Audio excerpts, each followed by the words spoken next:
Okay, let's dive into one of the most incredible journeys in all of biology, the 9-month odyssey from a single cell to a newborn baby.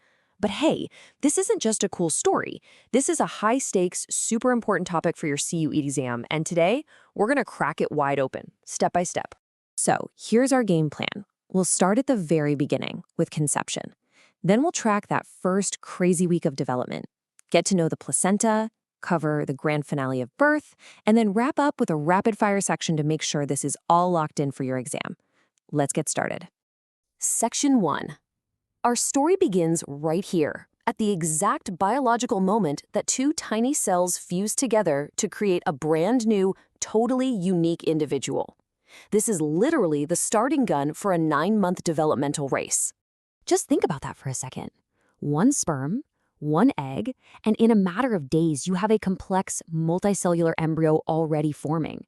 So how on earth does that happen? That's what we're here to figure out. And why should you care? Because understanding this exact sequence can literally hand you 3 to 4 correct answers on your CUET paper. That's a huge deal. Let me be absolutely clear about this. This is a high-weightage topic.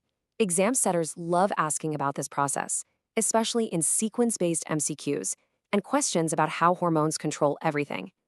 So the key takeaway here, if you master the chronological flow, you're setting yourself up for some serious marks. So what even is fertilization? Well, simply put, it's the fusion of the male and female gametes. But where it happens, that's a classic exam question. It's not in the uterus, it's not in the ovary, it's at this very specific spot, the ampullary isthmic junction of the fallopian tube. You have got to remember this location. It's a guaranteed mark, I promise you. And this whole sequence is a precise one-way street. First, the sperm gets to the egg. Then, something called the acrosome reaction happens. It's like a chemical key that unlocks the egg's outer layers. The second their membranes fuse, it triggers a block 2 polyspermy. Think of it as a chemical force field that slams the door shut on any other sperm. Super important. That fusion is the signal for the ovum to finally complete its second meiotic division. And boom, we have our diploid zygote. Okay, let's move on to section 2. So we've got our zygote, just a single cell.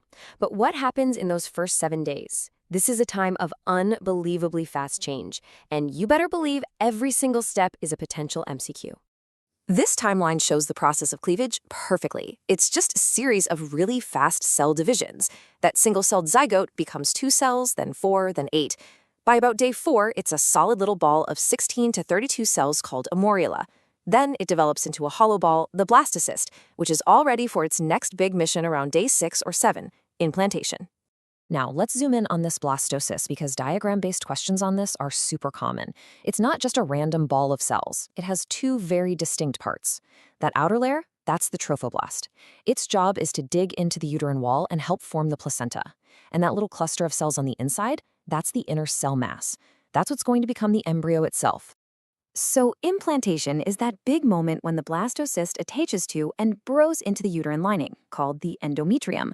And this whole delicate process is maintained by one hero hormone you absolutely have to remember, progesterone. Just think of progesterone as the hormone that gets the nest ready and keeps it cozy for the embryo. Which leads us right into our third section, building the life support system. See, once the embryo is implanted, it needs a way to get nutrients, exchange gases, and get rid of waste. And for that, it needs the placenta. You guys, the placenta is an amazing little hormone factory, and this table right here is pure exam gold. It makes 4 key hormones. You've got HCG, that's the one detected in pregnancy tests because it keeps the corpus luteum going. There's HPL, which is all about growth. And of course, estrogen and progesterone, the power couple that pretty much runs the whole show for 9 months. You've got to know these functions inside and out. So while the placenta is getting set up, the embryo is going through some mind-blowing changes. This timeline shows you the big milestones in the first trimester. By the end of the first month, the heart is already formed and beating. In the second month, limbs and fingers and toes start to appear. And by the end of month 3, guess what?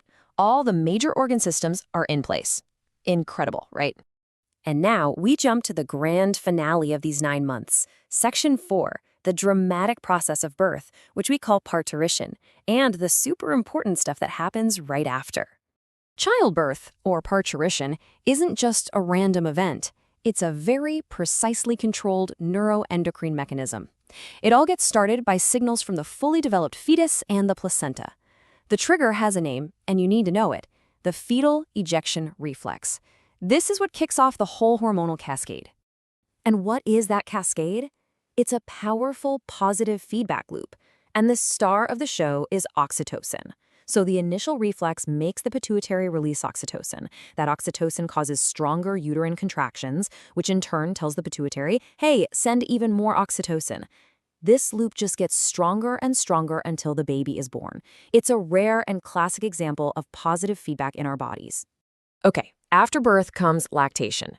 There are two key hormones here, and students get them confused all the time. So let's make this really simple. Prolactin is for milk production. It tells the body to synthesize the milk. Oxytocin is for milk ejection. It pushes the milk out when the baby starts suckling. Don't you dare mix those two up. All right, section 5. We've gone through the whole process. Now, let's lock it into your memory so you can smash any questions CUET throws at you.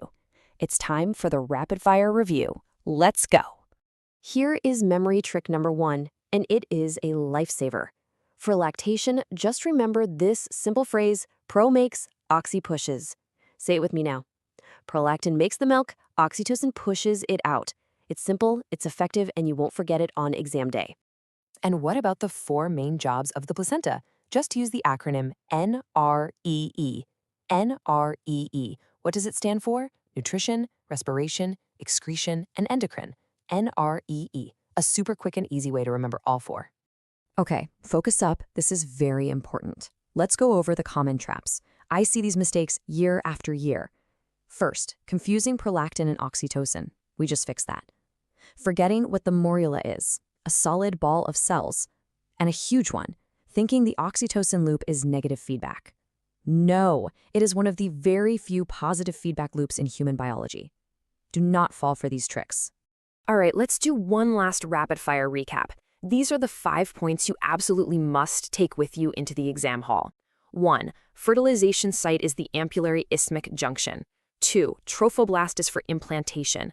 3. HCG maintains the corpus luteum. 4. Parturition is driven by oxytocin's positive feedback. And 5. Prolactin makes milk, oxytocin ejects it. If you know these 5 facts cold, you are in fantastic shape. And that brings us to your final challenge to wrap this all up. Go ahead, pause right now, and solve this. Which option puts those early stages in the right order? The correct answer is B. Why? Because you have to remember the zygote divides into that solid ball of cells, the morula, before it becomes the holoblastocyst, which is the stage that actually implants. This is the exact kind of question you need to be ready for. Master this journey, and you'll master this topic. Drop your score in the comments below, and hey, if this helped you out, subscribe and become part of the team that cracks CUET together.